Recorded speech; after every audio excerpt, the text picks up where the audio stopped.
Today's conversation is on how to be as you are in relationships and communication. We're in Playa del Carmen, Mexico, walking over to one of my favorite beach spots, enjoying this conversation with you.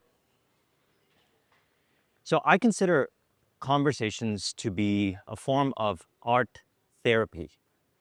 This can include conversations like this, for example, picking up a camera, recording a video of you speaking into the camera, talking to a person or an audience, sharing your insights and perspectives. I also consider conversations with people, one-on-one or groups or public speaking, to be a form of art therapy. Art therapy is very helpful because what it does is it helps release any pent-up emotions, overthinking, and also allows your body to flow, behaviors to flow. So essentially, you can be as you are, practice being as you are, we could say, allow yourself to be as you are more so through any form of art therapy. I recommend looking up art therapy. Today, I would like to focus on conversations and relationships as a catalyst to being more as you are. As I always say, you are love, happiness, peace, bliss, fulfillment for no reason at all.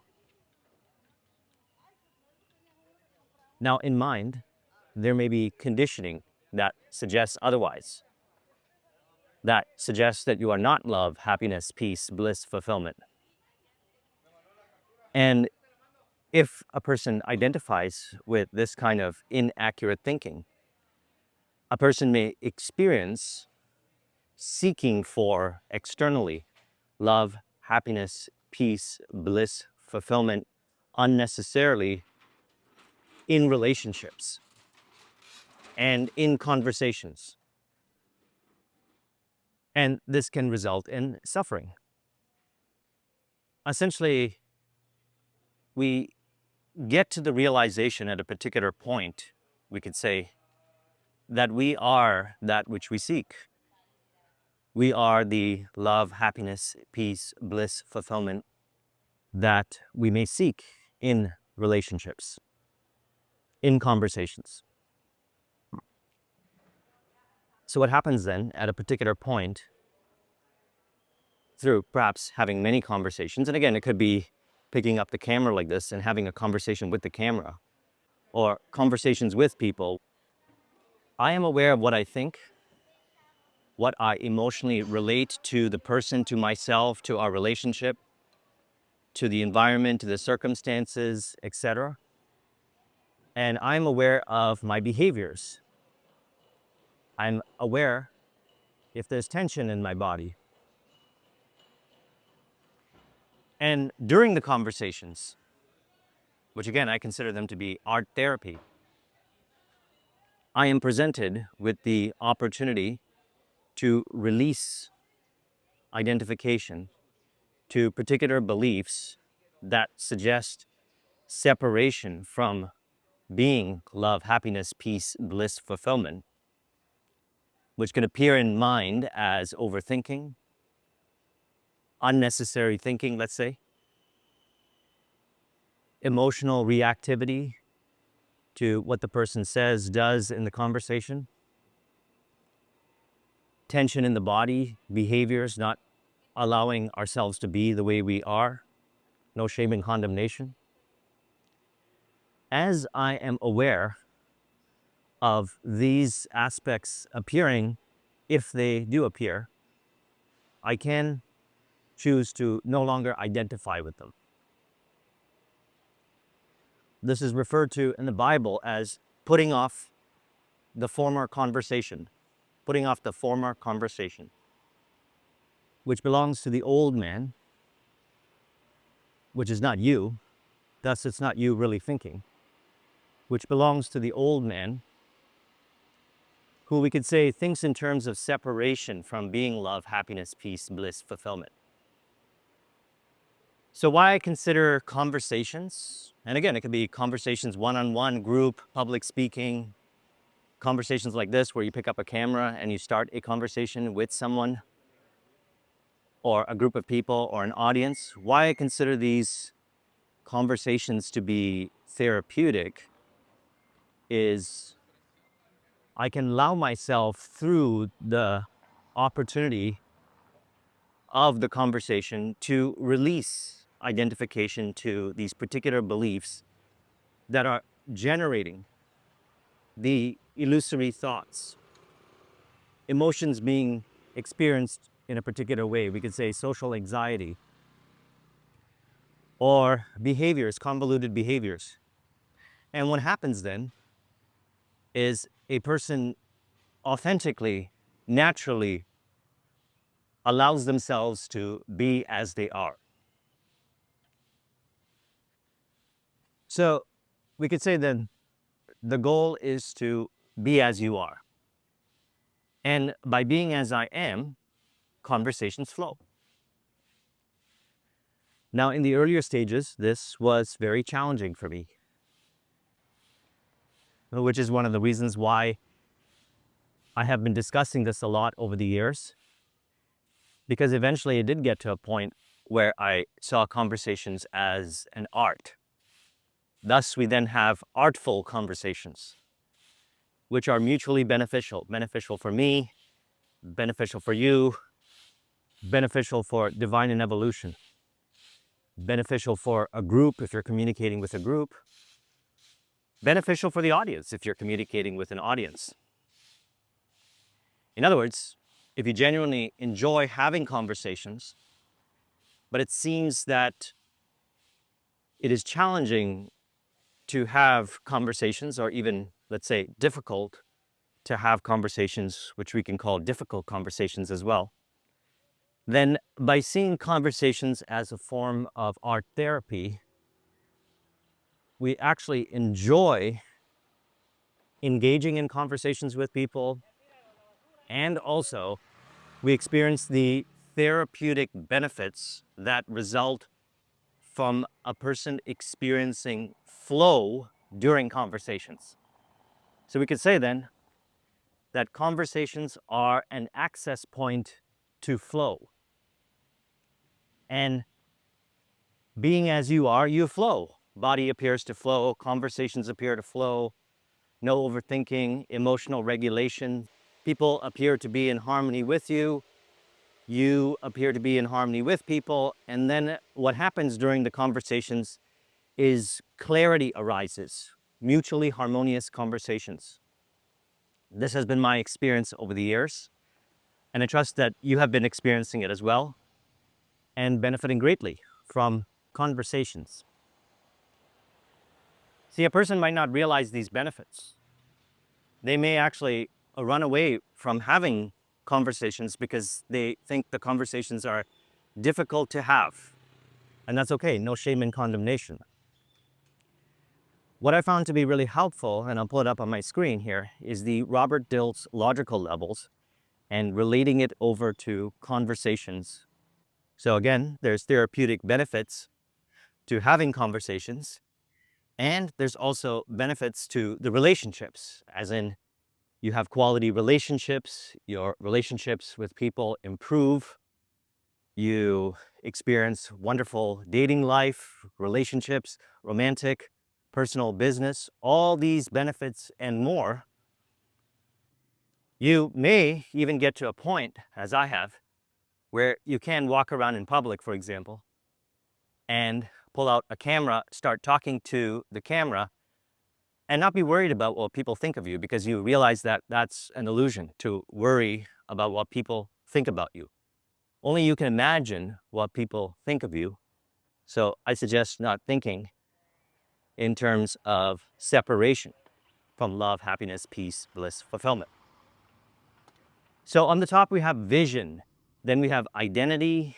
Then we have values and beliefs. Then we have capabilities. Then we have behaviors.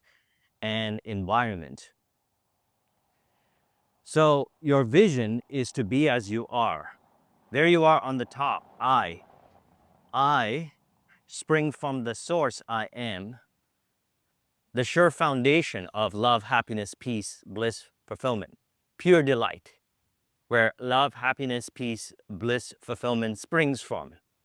And as I have been created in the perfect image of the Creator, I can choose to be as I am and not identify with illusory thinking, or more accurately put, particular beliefs that generate illusory thinking in mind, illusions of separation based thinking in mind. And conversations can be a way to be as you are. They serve as a catalyst.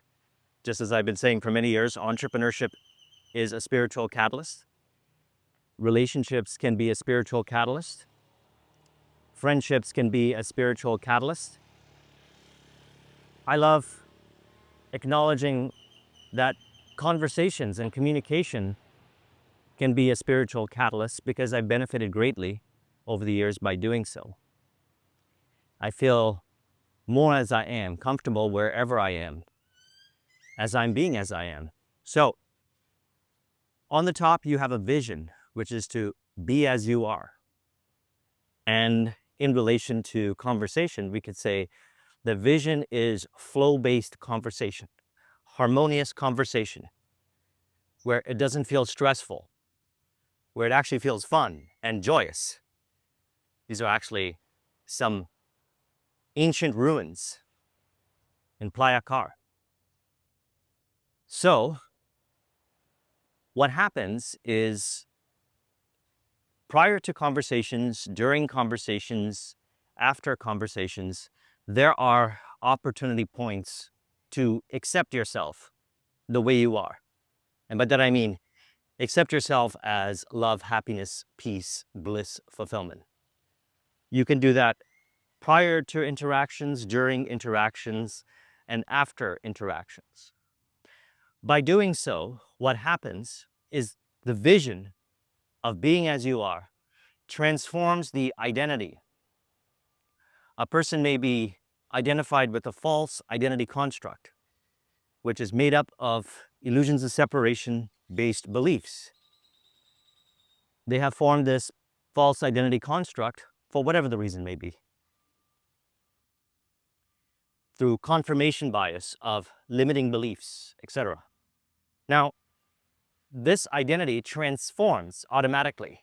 It transforms automatically. You don't have to force yourself to change this identity. It transforms automatically during communication. And then what happens is the values and beliefs change to reflect your authentic being, being as you are. Your behaviors and capabilities are skills, your ability to, let's say, have wonderful conversations as a skill. We can consider public speaking and communication as a skill.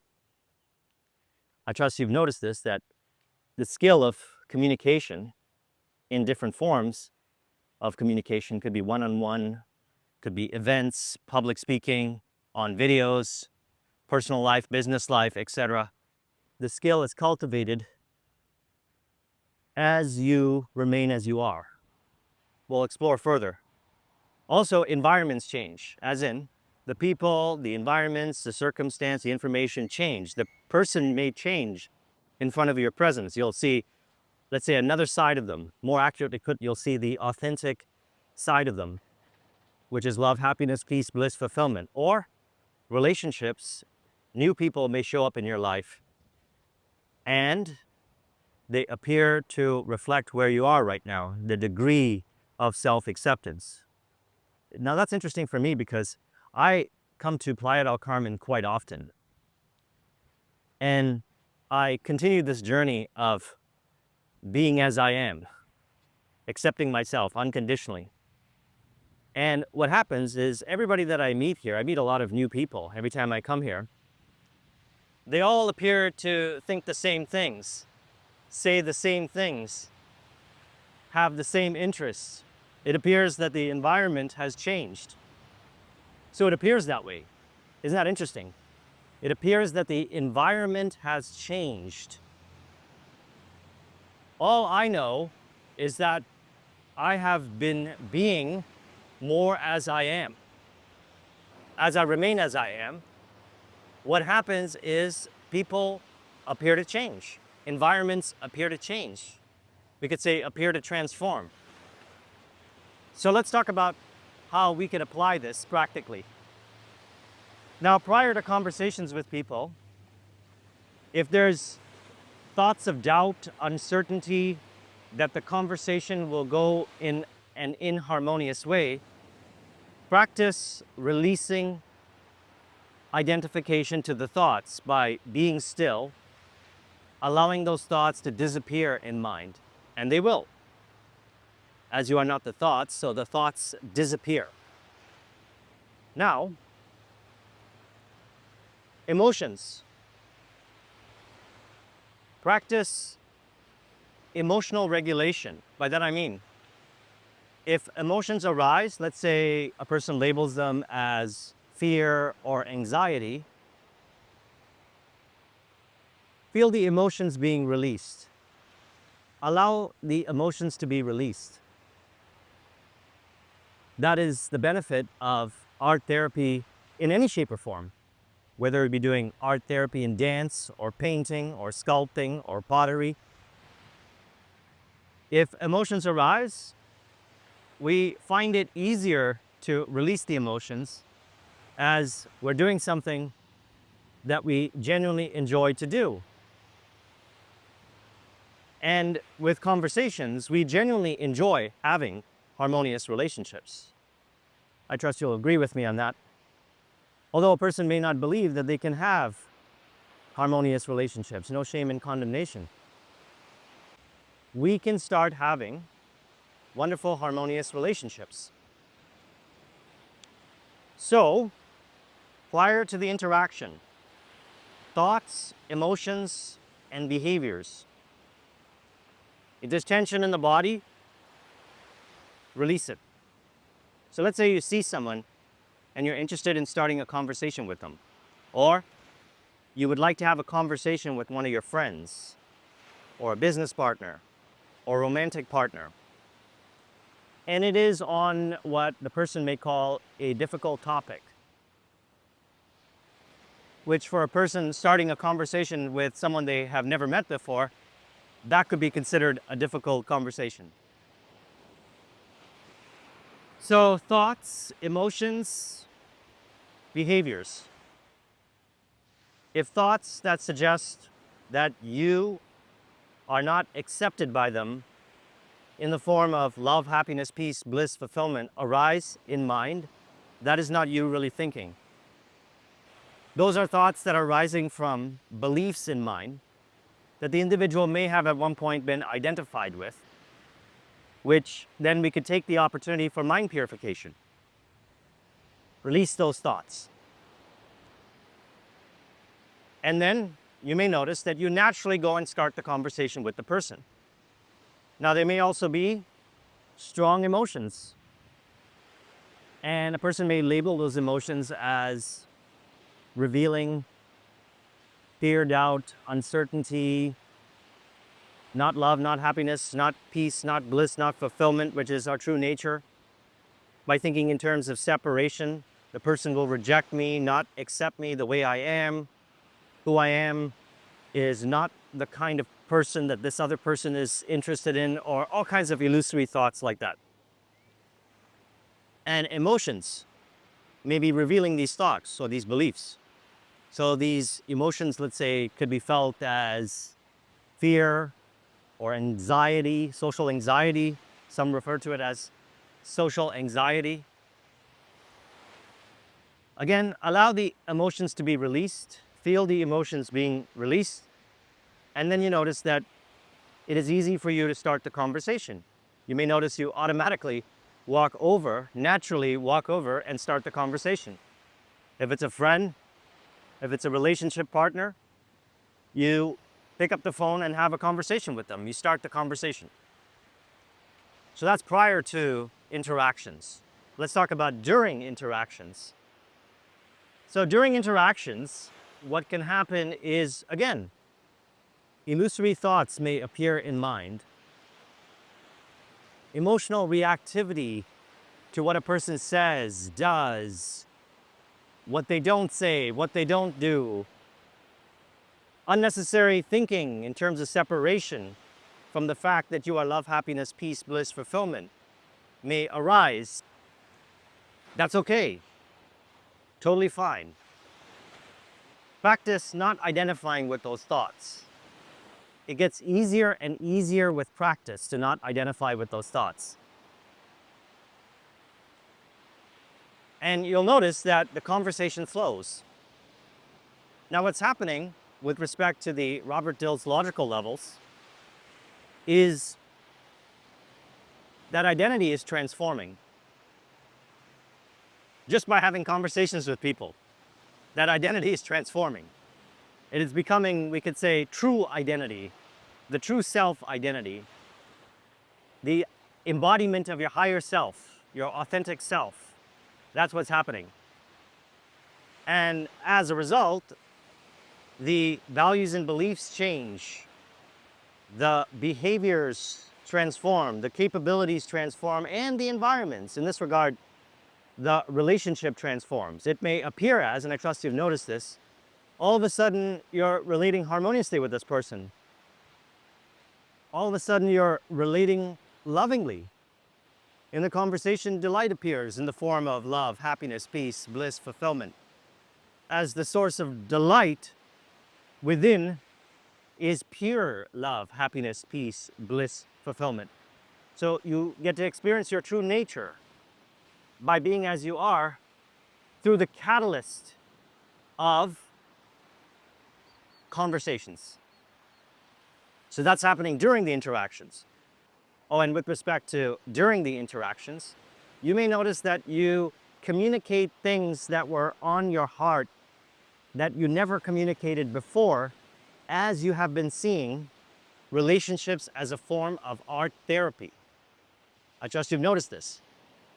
You're noticing that you're communicating authentically. You're not afraid to say what's on your mind. You're communicating lovingly. The other person is also understanding, interestingly, all of a sudden. The person may have thought that the other person could never be understanding. Now, as a result of being as they are, accepting themselves unconditionally as love, happiness, peace, bliss, fulfillment, the other person appears more so to reflect that. That's what I found from experience as well. So we notice that in interactions with people as we consider conversations, and again, it can be any form of conversation. I experienced it during these conversations. Now, let's talk about after conversations. So after a conversation with someone, you are, again, aware of what you think, how you emotionally relate, and also behaviors. And no shame and condemnation. If there's any indication of identification with old man thinking, which again suggests that you are not love, happiness, peace, bliss, fulfillment, that suggests that the other person is not love, happiness, peace, bliss, fulfillment, that the interaction is not flow-based, and by that I mean not love, happiness, peace, bliss, fulfillment based, then put off those former conversations. By bringing awareness to these particular thoughts that arise from the illusory beliefs that are not love, happiness, peace, bliss, fulfillment, thus we could say they're not real beliefs or authentic beliefs. By bringing awareness to these beliefs, which can be tracked back from the thoughts or the emotions or the behaviors, you can release identification to them, acknowledging you are not those beliefs. You may then ask the question, who am I? And then clarity arises via intuition. You realize that you are love, happiness, peace, bliss, fulfillment. And then mind is purified from those untrue, illusory, unreal beliefs.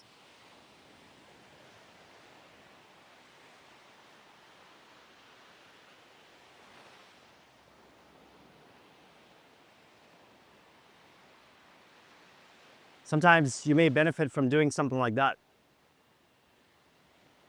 Enjoying a moment to be still.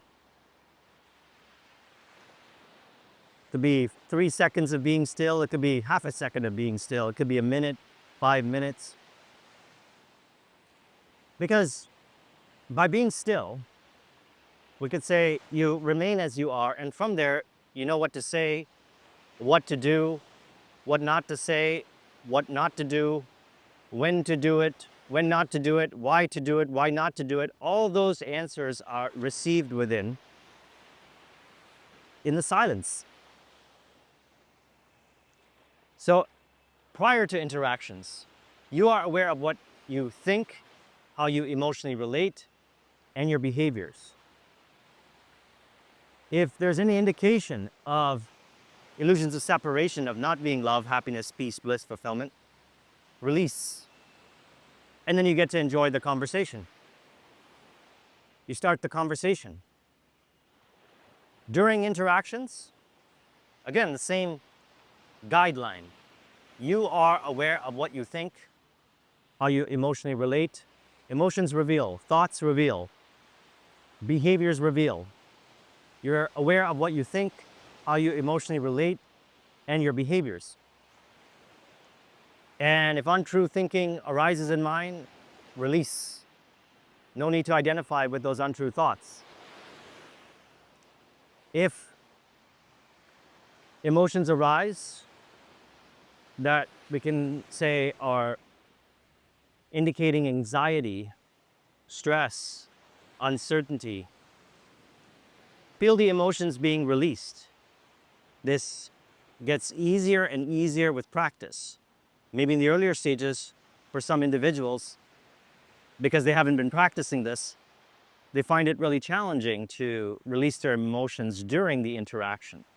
But I trust as you are the observer of the thoughts and emotions, and as you remain as you are, observing the thoughts and emotions lovingly, acknowledging yourself to be unconditional love, happiness, peace, bliss, fulfillment, the emotions naturally flow. And they're part of the experience, energy and motion. They're part of the wonderful experience during interaction with the person. And interestingly, the emotions transform or are transmuted. They're experienced differently. They're experienced as, for me, excitement, love, happiness, peace, bliss, fulfillment. Behaviors as well. You are aware of what the behaviors are indicating. Tension in the body, unnecessary convoluted behaviors, no shame and condemnation. It's a result of identification to a particular thought that is generating the behaviors to be that way. So you are aware of the thought if you are identified with it, and you can release identification to the thought. Some might look at it through the lens of emotions. That's totally fine. I don't consider one way better than the other. I actually do both. Via my thought, via my emotions, I'm aware of what my behaviors are indicating, and I can adjust accordingly. So this is something that we can be aware of during conversations as well. You get better and better at this with practice, which is why I engage in many conversations. I do it in person, meeting people when I'm out and about. Online, I make these videos. In my group coaching and mastermind service, Flow-Based Prosperity, I'm engaging in conversation for 6, sometimes 7 hours a week. One-on-one sessions with clients, friends, family, personal life, business life, making videos. All of it is therapeutic to me. Each interaction is therapeutic to me. If you genuinely desire to have a conversation with a person, there's no need to, as I mentioned in last Sunday's video, do all these unnecessary things to try to get yourself to do the thing that you genuinely desire to do. Simply accept yourself the way you are, and you'll notice that now you do the thing that you love to do. I've taught this to many people. And for example, when I travel with friends at times, they see me talking with people and they say, "How do you do it? I would like to do that." So we have this conversation and then they start doing it. They see someone that they're interested in talking to, they start a conversation with them, the conversations flow, and it can flow in all kinds of different directions, business contacts, personal relationships, etc. And for years prior to that, they were doing all these unnecessary things to try to get themselves to do the thing that they genuinely love to do. All these force-based things unnecessarily, physically, emotionally, mentally. So in other words, they were bypassing the obvious opportunity to close the gap, the illusory gap, which is not a real gap, between the intuitive insight and taking the step. So let's use it through the lens of conversations. Person gets an intuitive insight to start a conversation with someone. They can close the gap by not identifying with the illusory thoughts that generate the illusory behaviors. The emotions may be released. They don't identify with the untrue beliefs that just generate convoluted behaviors, and they start the conversation with the person.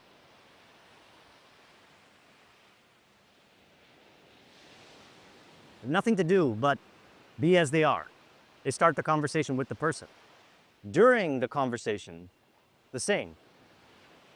Illusory thoughts appearing in mind, no longer identify with them. Feel the emotions being released, emotional flow, emotional regulation. Behaviors also flow. Again, not doing the unnecessary. At times, a person may become identified and form an identity. Talking about the Robert Dilts level, they may form an identity to become overly reliant on techniques and thus just engaging in that illusory gap. In other words, they don't end up taking the step right now. They see the person right there that they want to talk to, but they don't take the step. They don't allow themselves to take the step to start the conversation with them. No shame in condemnation. As I mentioned, I work with friends, with clients, applying what we're talking about here, and they walk over and start the conversation. Sometimes one of my friends ends up meeting someone, they end up dating the whole time while we're here. And prior to that, he was engaging with all this illusory, bypassing the step, let's say, based thinking and techniques and so forth.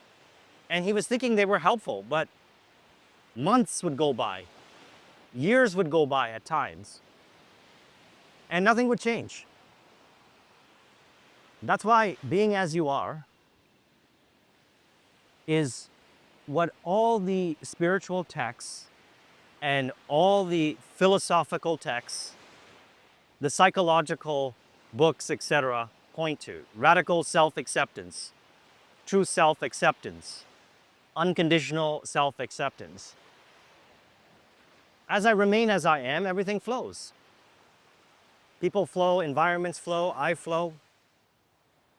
So again, prior to conversations, during conversations, and after conversations, you are aware of what you think, what you identify with. You are aware of the emotions, feel them being released.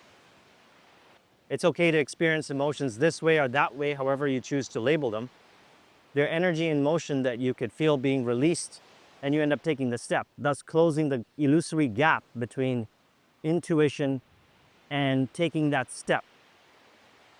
And through this practice of, which is really being as you are, so you can call it a practice if you would like. By being as I am, what I noticed is I automatically do the things that I genuinely desire to do. I don't overthink it. In conversation, I automatically start the conversation. Emotions flow. They're not being suppressed or repressed. I enjoy the conversation. Behaviors flow, emotions flow. I may think at times, yet it is helpful thinking from the premise of love, happiness, peace, bliss, fulfillment. And it became easier and easier by applying what we're talking about here. And then after the interactions, I don't think inharmoniously about myself or the other person. I allow myself to be, they allow me to be, I allow the relationship to be, and it appears to be then, we could say, in mutual harmony and benefit. So I trust you found this video to be helpful. Let's conclude this with an auto suggestion to further encourage. You could say, as I remain as I am, conversations flow. I naturally and automatically start conversations. People appear to start conversations with me from a state of flow, as I know that I am. Love, happiness, peace, bliss, fulfillment. During interactions, thoughts, emotions, behaviors flow naturally from the sure foundation that I am love, happiness, peace, bliss, fulfillment.